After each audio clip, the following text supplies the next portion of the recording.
E agora nós vamos falar de um assunto muito sério e importante: abuso e exploração sexual. Esse assunto tão dolorido e tão real na vida de tantas pessoas também é muito importante e atinge adolescentes, crianças, jovens, adultos e de todos os gêneros, ao contrário de que muitas pessoas pensam, também atinge meninos e homens. E para falar desse assunto, eu tô aqui com a Thaís Rocha.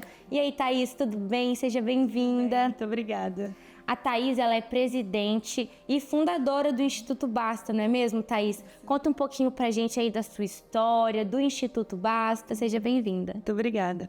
O Instituto Basta é uma organização social que trabalha no combate à violência sexual, tráfico de pessoas, e nós estamos aí há quase 5 anos já trabalhando com isso. Na verdade, eu trabalho com isso desde, antes, né? Eu sou missionária em tempo integral, então eu iniciei nessa luta um pouco pela minha história também, porque eu sou uma sobrevivente de violência sexual. E desde então, né, na minha jornada missionária, muitos casos vieram até mim. E com o lançamento do meu livro, deu início ao Instituto Basta, que carrega o mesmo nome do livro, né, que é Basta.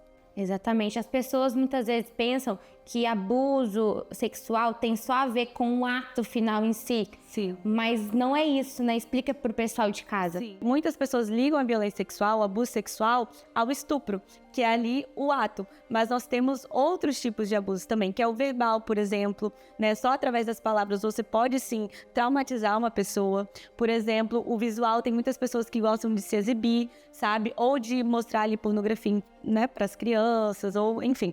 Então, isso também é uma forma de abuso, e tem o físico, como a gente conhece como estupro e tudo mais, mas a maioria dos abusos, eles são progressivos, não acontece assim, um dia alguém me forçou e aí eu identifico que é o abuso. É algo muito sutil, muito devagar, então até a pessoa desconfiar do que aconteceu, já se passou muito tempo, que é a realidade, né? As pessoas são violentadas na infância e quando tem 30, 40, 50, até 60, 80 anos, descobrem, ok, eu sofri abuso. Então é um problema que nós temos.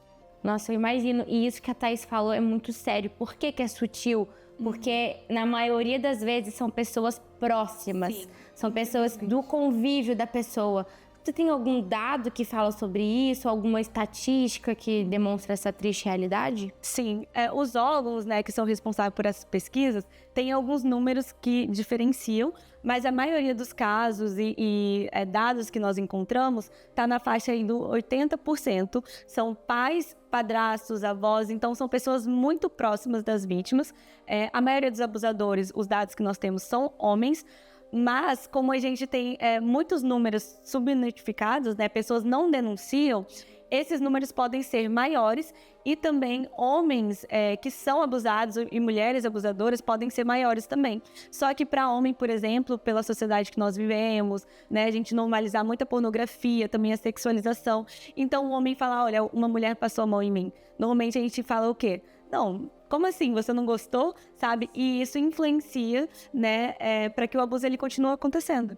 E Thaís, fala pra mim, questão da exploração sexual e do tráfico de pessoas. O que isso tem a ver aí com o abuso?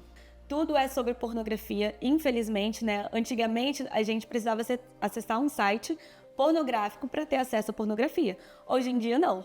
Você vê uma propaganda de margarina, por exemplo, e você vê ali uma mulher nua. Então, as crianças estão tendo acesso à pornografia muito novas, né? Nós temos um dado que a média no Brasil e no mundo também de crianças que têm acesso à pornografia é de 9 anos de idade. Então, imagina uma criança tendo acesso à sexualidade, a sexo, não tem uma mentalidade ainda para entender. E a indústria pornográfica tem um objetivo nisso, tanto que tem pesquisas que a própria indústria pornográfica fala, olha, a gente quer alcançar as crianças e os adolescentes porque eles são mais fáceis de viciar. E também eu tenho um cliente eterno, né? Então tem pesquisas e dados que fala isso. E isso tem um interesse, né, com a exploração e tráfico de pessoas. Por quê? Porque existe finanças, né? Existe aí o interesse monetário, financeiro, né? O tráfico de pessoas hoje é o terceiro maior crime organizado do mundo. Então só fica atrás das armas e das drogas, mas estudos já mostram que vai estar em primeiro lugar, porque é muito rentável, né? Então, eu tenho um aliciador que falou assim, drogas a gente vende uma vez, e pronto, acabou, né? Eu ganhei ali meu dinheiro e acabou. Agora uma mulher, uma criança, eu vendo, revendo, até ele ficar louco, ele morrer de AIDS, de alguma coisa nesse sentido. Então olha como o ser humano e as nossas crianças estão sendo levadas assim, não é só um objeto, eu posso fazer o que eu quiser, sabe? Então, toda essa cultura pornográfica, tudo que a gente vê, né, no TikTok e outras redes sociais aí que as crianças estão inseridas, tem o interesse de deixar a gente assim, não, tá tudo certo, é isso mesmo, vamos dançar, vamos assistir todas essas coisas, porque quem está por trás de tudo isso tem um interesse financeiro, sabe? Então assim, não, você não importa, você é um objeto que eu posso usar e ganhar algo em troca. Infelizmente, nós estamos em segundo lugar no ranking mundial de exploração sexual infantil. Então, né, de mais de 200 países aí espalhados, nós estamos em segundo lugar. Então, isso é um dado alarmante. Assustador. Sim, nós precisamos parar mesmo, sabe? É um dado para todo mundo parar e falar, não, vamos fazer alguma coisa. Porque está em segundo lugar, a gente só perde para a Tailândia, e nós estamos em quarto lugar em casamento infantil. Então, olha também que como essa cultura normaliza, né? Hoje a gente tem aí a cultura do sugar daddy, né? O número de crianças e adolescentes mandando nudes na internet aumentou de uma forma absurda. E tem um interesse realmente por trás. Não, tá tudo certo, né? Mas nós precisamos olhar para a nossa realidade aqui no Brasil. Uma das coisas que o pessoal de casa pode fazer, que nem você falou, é se informar. E um dos meios que dá para as pessoas se informarem é esse livro aqui, ó, Basta, que inclusive foi você que escreveu, né, Thaís? Você comentou que é a autora desse livro.